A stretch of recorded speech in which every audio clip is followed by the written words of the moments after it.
Hello, good morning. आज के video में पढ़ेंगे क्लास 12th का केमिस्ट्री में जो पहला चैप्टर है सॉलिड स्टेट। इस सॉलिड स्टेट में अभी तक जो बिहार बोर्ड के द्वारा 2011 से लेकर 2023 तक जो भी क्वेश्चन पूछा गया ऑब्जेक्टिव क्वेश्चन, उस सभी क्वेश्चन को रिवीजन करेंगे, सॉल्व करेंगे। तो स्टार्ट करते हैं इसको। सॉलिड स्टेट चैप्टर से बिहार बोर्ड द्वारा पूछे गए अभी तक के ऑब्जेक्टिव क्वेश्चन को स्टार्ट करते हैं। तो यहाँ पे हम लोग का जो सबसे पहला ऑब्जेक्टिव क्वेश्चन है, बेरवादार ठोस का उदाहरण है। तो ठोस जो पढ़े थे सॉलिड स्टेट में, ठोस दो तरह का पढ़े होंगे। एक होता है हमारा क्रिस्टलीय ठोस और दूसरा होता है हमारा अक्रिस्टलीय ठोस। पहला क्या होता है क्रिस्टलीय ठोस और दूसरा क्या होता है अक्रिस्टलीय ठोस। दो तरह का पढ़ेगा। तो यहाँ पे क्रिस्टलीय ठोस में पढ़े हैं कि इसका व्यवस्था जो होता है, इसमें अवयवी कणों का व्यवस्था नियमित होता है, निश्चित होता है।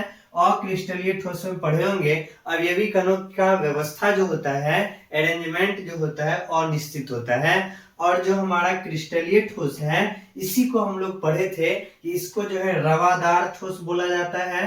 और यहाँ पे जो अक्रिस्टलीय है इसको बेरवादार ठोस बोला जाता है। ये पढ़े थे। तो यहाँ पे पहला क्वेश्चन में हमसे पूछा जा रहा है बेरवादार ठोस, यानी कौन सा ठोस पूछा जा रहा है अक्रिस्टलीय ठोस। अक्रिस्टलीय ठोस में पढ़े थे कि रबर हो गया, कांच हो गया, प्लास्टिक हो गया, ये सब का सब जिसका निश्चित आकृति नहीं होता है, जिसमें अवयवी कणों का व्यवस्था भिन्न भिन्न होता है, वो हमारा अक्रिस्टलीय ठोस होता है। तो यहाँ पे आप लोग बहुत ही हल्का क्वेश्चन है, इसका आंसर बता सकते हैं। बेरवादार ठोस यानी अक्रिस्टलीय ठोस का उदाहरण क्या है। तो हीरा हमारा क्रिस्टलीय ठोस हो गया। ग्रेफाइट का भी हीरा जैसे यहाँ पे इसका एक निश्चित आकृति होता है, चतुष्फलकीय होता है। फिर ग्रेफाइट षटकोणीय, इसका भी एक निश्चित आकृति होता है। नमक हो गया, NaCl हो गया, इसका भी एक निश्चित आकृति होता है। इसमें भी अवयवी कण नियमित क्रम में व्यवस्थित होते हैं। यानी ये तीनों ऑप्शन जो हमारा है ABC, ये हमारा क्रिस्टलीय ठोस का है, यानी रवादार ठोस का है। तो बेरवादार ठोस का उदाहरण हमारा क्या होगा, रबर। यानी पहला का हमारा आंसर क्या आ जाएगा, डी नंबर हो जाएगा। और ये क्वेश्चन हमारा 2021 में पूछा गया था। सेकेंड क्वेश्चन है, निम्नलिखित में कौन अक्रिस्टलीय ठोस का उदाहरण है। अब यहाँ पे देखिए, जो हमारा अक्रिस्टलीय ठोस है वही हमारा बेरवादार ठोस होता है। अक्रिस्टलीय ठोस का उदाहरण, अक्रिस्टलीय ठोस में पढ़े हैं एग्जाम्पल में कि कांच, रबर, प्लास्टिक, ये सब हमारा अक्रिस्टलीय के अंतर्गत आता है। तो यहाँ पे हमको अक्रिस्टलीय ठोस का एग्जाम्पल सेलेक्ट करना है। NaCl हो गया, ZnS हो गया और SiC सिलिकॉन कार्बाइड, ये तीन हमारा जो है क्रिस्टलीय ठोस का उदाहरण है। यहाँ पे जो कांच है, कांच, ये हमारा अक्रिस्टलीय ठोस का उदाहरण हो जाएगा। तो दूसरा क्वेश्चन का आंसर क्या हो जाएगा, कांच हो जाएगा। इस तरह से अब हमारा तीसरा है HCP इकाई सेल में परमाणुओं की संख्या क्या है। HCP इकाई सेल में परमाणु की संख्या यानी HCP हेक्सागोनल क्लोज पैकिंग, इसमें हमसे परमाणु की संख्या पूछा जा रहा है।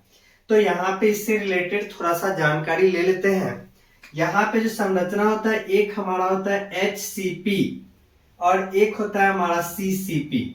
अगर आपसे HCP में परमाणु का संख्या पूछा जाए, परमाणु, तो परमाणु की संख्या ध्यान रखिएगा, HCP में हमारा 6 परमाणु होता है और CCP में हमारा परमाणु का संख्या 4 होता है। HCP hexagonal close packing, CCP cubic close packing, इस तरह से है। तो अगर हमसे परमाणु की संख्या पूछा जाए HCP में तो 6 बताना है, CCP में परमाणु की संख्या पूछा जाए तो 4 बताना है। अब यहाँ पे जितना हमारा परमाणु का संख्या होता है उतना ही हमारा ऑक्टाहेड्रल वॉइड होता है। ऑक्टाहेड्रल वॉइड, यहाँ पे ध्यान रखिएगा, ऑक्टाहेड्रल वॉइड। तो यहाँ पे वॉइड यानी रिक्तिका दो तरह का होता है, एक ऑक्टाहेड्रल हो गया, एक हमारा टेट्राहेड्रल हो गया। तो यहाँ पे अगर हमसे अब परमाणु का संख्या पूछा जाए तो HCP में 6 बता देना है और CCP में परमाणु का संख्या कितना आ जाएगा 4। तो जितना परमाणु का संख्या होता है उतना ही ऑक्टाहेड्रल वॉइड होता है। अगर HCP में ऑक्टाहेड्रल वॉइड अष्टफलकीय रिक्ति की संख्या पूछा जाए तो 6 ही बताना है।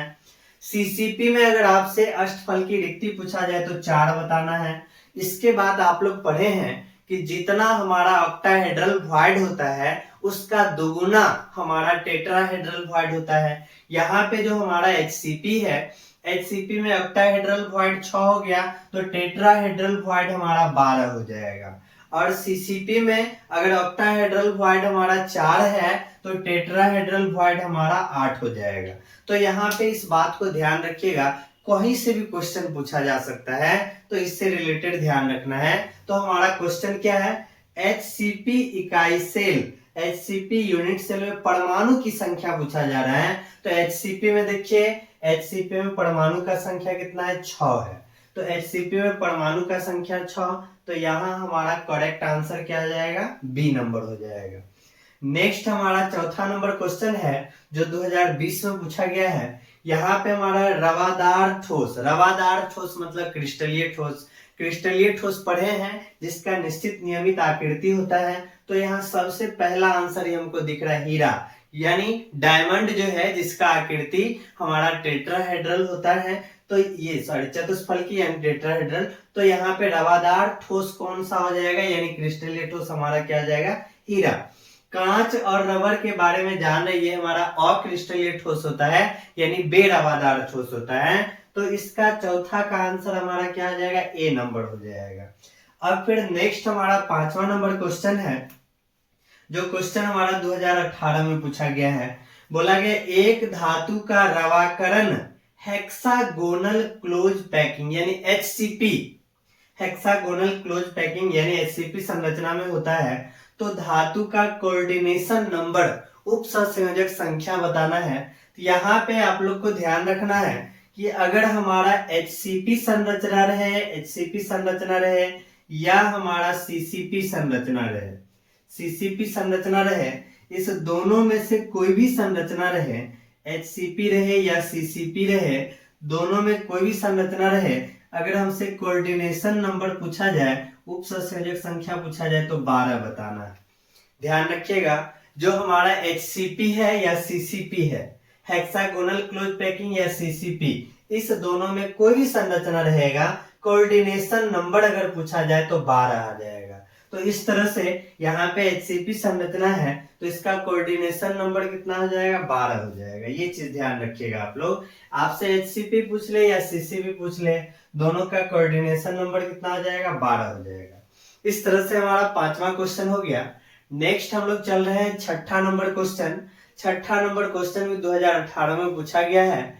यहाँ पे बोला जा रहा है निम्नलिखित में कौन से जोड़े में क्रमशः चतुष्फलकीय वॉइड यानी टेट्राहेड्रल वॉइड और अष्टफलकीय वॉइड यानी ऑक्टाहेड्रल वॉइड होता है।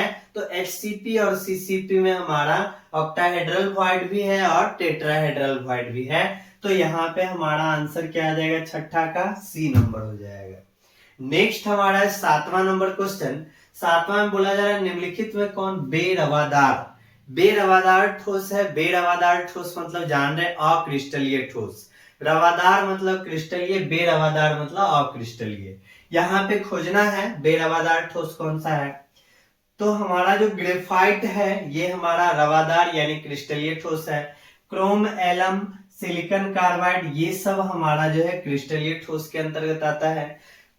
Quartz glass, glass quartz glass यानी क्वार्ज हो गया, ग्लास पढ़े अभी, रबर, ग्लास, प्लास्टिक, कांच, ये सब का सब हमारा क्या होता है, अक्रिस्टलीय ठोस होता है। तो यहाँ पे क्वार्ज ग्लास जो हमारा है ये हमारा क्या आ जाएगा, बेरवादार ठोस के अंतर्गत आ जाएगा। तो 7वां का क्या आ गया, बी नंबर आ गया। नेक्स्ट हमारा है घनाकार क्रिस्टल में ब्रेवेस जालकों की संख्या। ब्रेवेस जालकों की संख्या, ब्रेवेस जालिक की संख्या। तो यहाँ पे क्रिस्टल सिस्टम यानी क्रिस्टल तंत्र आप लोग पढ़े हैं, क्रिस्टल तंत्र में पढ़े हैं कि क्रिस्टल तंत्र हमारा टोटल 7 होता है, 7 होता है, जिसका ट्रिक बताए थे आप लोग को क्लास टीचर ऑफिस में हंसते रहती थी। टोटल 7, यानी 3 3 6 1 7, जिसका ट्रिक आप लोग को बताए थे। क्लास टीचर ऑफिस में हंसते रहती थी, और जो क्लास टीचर ऑफिस में हंसते रहती थी उसका मोबाइल नंबर भी बताए थे आप लोग को, 3242 111। आप लोग मोबाइल नंबर याद करने में तो एक्सपर्ट हैं, तो आसानी से याद हो जाएगा। तो यहाँ पे बताए थे क्रिस्टल तंत्र टोटल 7 तरह का। क्लास टीचर ऑफिस में हंसते रहती थी, इसका ट्रिक हो गया। पूरा नाम जो है क्यूबिक यानी घनीय। इसके बाद हमारा टेट्रागोनल, फिर ऑर्थोरम्बिक, मोनोक्लिनिक, हेक्सागोनल, रोम्बोहेड्रल, टेट्राइक्लिनिक, ये सारा चीज क्यूबिक, टेट्रागोनल, फिर यहाँ पे हमारा orthorhombic, monoclinic, hexagonal, rhombohedral, triclinic, ये सारा चीज पढ़े थे। तो यहाँ पे इसका नंबर 3242 111 था। तो यहाँ पे हमसे देखिए, जिसका भी पूछा जाए ब्रेविस जालकों का संख्या तो आसानी से बता सकते हैं। अगर टोटल पूछा जाता, क्वेश्चन में डायरेक्ट दे देता क्रिस्टल तंत्र में ब्रेविस जालकों की संख्या, तो टोटल नंबर हम काउंट करेंगे तो 14 आ जाएगा। लेकिन यहाँ पे हमको घनाकार यानी क्यूबिक में पूछा जा रहा है, तो यहाँ पे क्यूबिक हमारा पहला है। क्यूबिक में ब्रेविस जालक की संख्या कितना है? 3 है। तो यहाँ पे हमारा आंसर क्या आ जाएगा? 8वां का ए नंबर हो जाएगा। ये क्वेश्चन हमारा 2022 में पूछा हुआ है। बहुत ही आसान क्वेश्चन, एक बार बढ़िया से पढ़ लीजिएगा, कोई भी क्वेश्चन छोड़ के नहीं आइएगा। अब यहाँ पे नेक्स्ट हम लोग चल रहे हैं 9 नंबर क्वेश्चन। यहाँ पे 9 नंबर क्वेश्चन में बीसीसी इकाई सेल में मुक्त खाली जगह का प्रतिशत, मुक्त खाली जगह यानी वॉइड का प्रतिशत।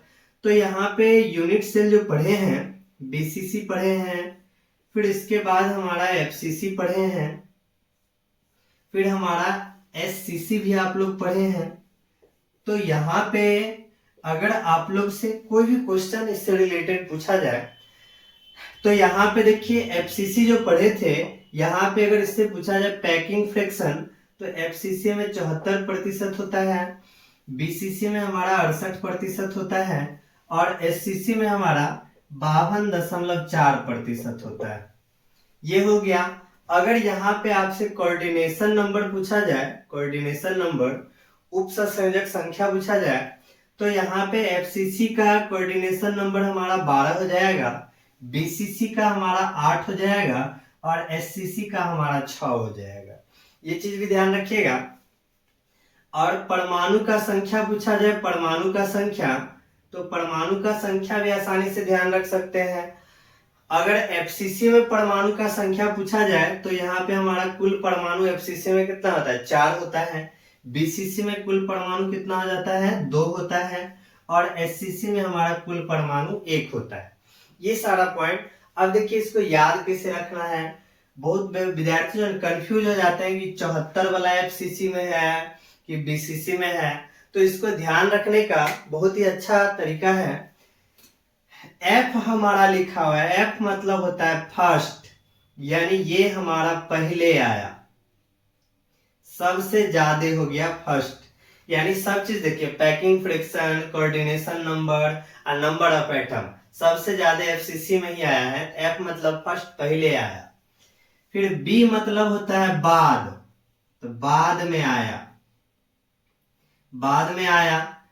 और एस मतलब होता है सबसे बाद में आया। इस तरह से आप लोग ध्यान रख सकते हैं, सबसे बाद में आया। यहां पे तीनों चीज को याद रख सकते हैं।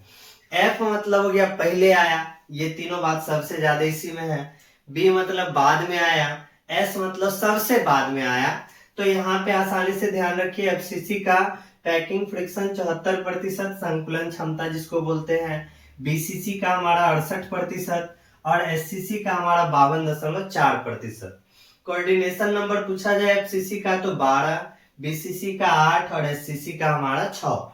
कुल परमाणुओं की संख्या पूछा जाए तो एफसीसी में 4, बीसीसी में 2 और हमारा एससीसी में 1 होता है। अब यहाँ पे हमसे तो क्वेश्चन में पूछा जा रहा है मुक्त खाली जगह, तो मुक्त खाली जगह यानी वॉइड पूछा जा रहा है, वॉइड पूछा जा रहा है, मुक्त खाली जगह यानी रिक्तिका पूछा जा रहा है।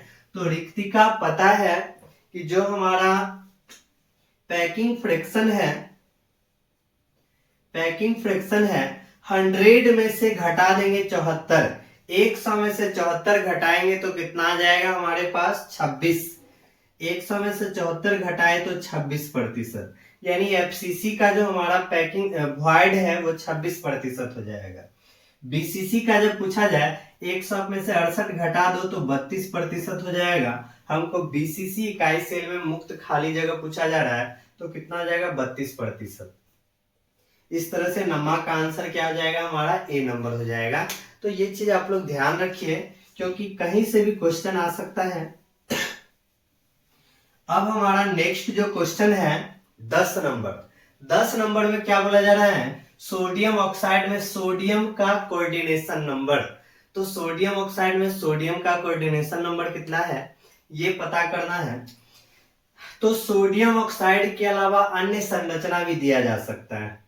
अगर आपसे ZnH दे दिया क्वेश्चन में तो यहाँ पे ध्यान रखिए जो इसका कोऑर्डिनेशन नंबर होगा उप संयोजक संख्या होगा, यहाँ पे Zn+2 है और S-2 है। तो Zn का कोऑर्डिनेशन नंबर यहाँ पे हमारा 4 और सल्फर का कोऑर्डिनेशन नंबर 4। अगर ZnH संरचना दिया तो Zn का और सल्फर का दोनों का कोऑर्डिनेशन नंबर 4। अगर क्वेश्चन में NaCl दिया है तो ये हमारा Na+ होता है और Cl- होता है, तो इसमें जो है ना 6 और 6 अनुपात में जुड़ा हुआ रहता है। तो इस तरह से अगर NaCl संरचना दिया जाए, NaCl में पूछा जाए सोडियम का कोऑर्डिनेशन नंबर 6 और Cl का कोऑर्डिनेशन नंबर 6। अगर आपसे क्वेश्चन में CsCl दे दिया जाए तो यहाँ पे CS+ और Cl-, यहाँ पे दोनों का कोऑर्डिनेशन नंबर कितना हो जाएगा 8 हो जाएगा। CsCl संरचना है, यहाँ पे CS का कोऑर्डिनेशन नंबर पूछा जाए तो 8, Cl का कोऑर्डिनेशन नंबर पूछा जाए तो 8 बताना है। अगर हमको क्वेश्चन में CaF2 दे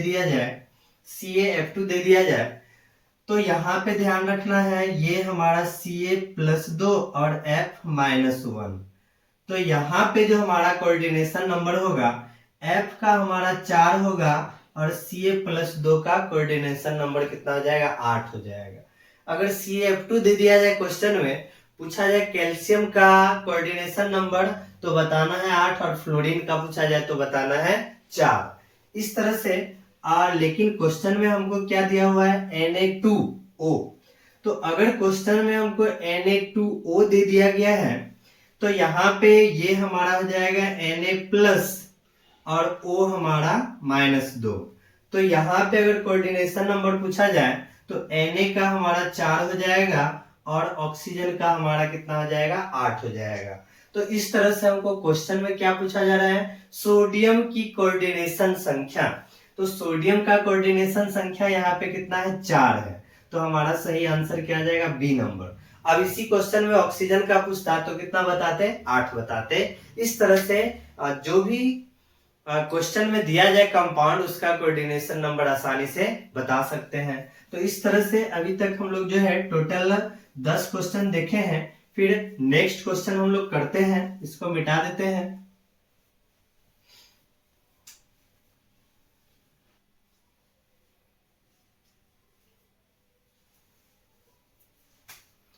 नेक्स्ट क्वेश्चन की तरफ हम लोग चलते हैं।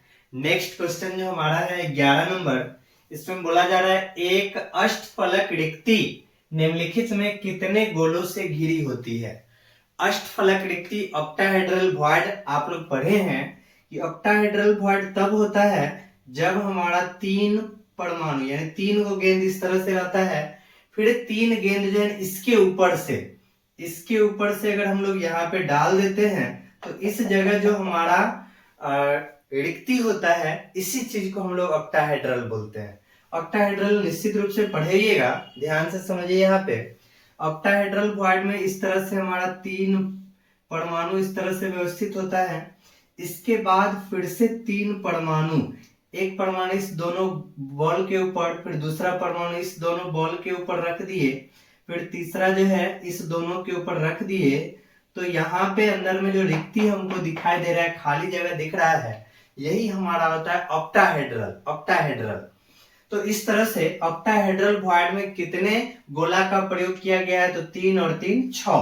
तो इस तरह से हम बोलेंगे ये ऑक्टाहेड्रल यानी अष्टफलक रिक्ति में कितने गोलों से घिरा होता है, तो टोटल 6 गोलों से घिरा होता है। इस तरह से हमारा आंसर हो गया।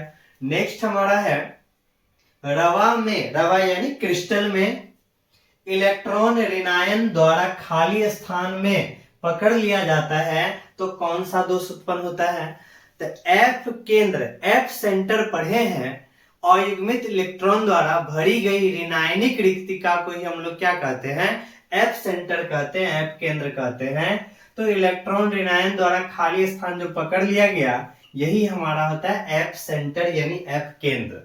ये क्वेश्चन हो गया। ये भी क्वेश्चन हमारा 2021 में पूछा गया था।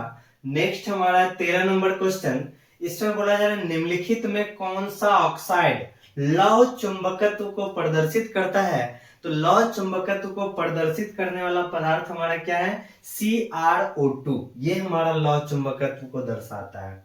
फिर हमारा नेक्स्ट है निम्नलिखित में किस प्रकार के दोष के कारण क्रिस्टल के घनत्व में कमी होता है, क्रिस्टल का घनत्व घट जाता है।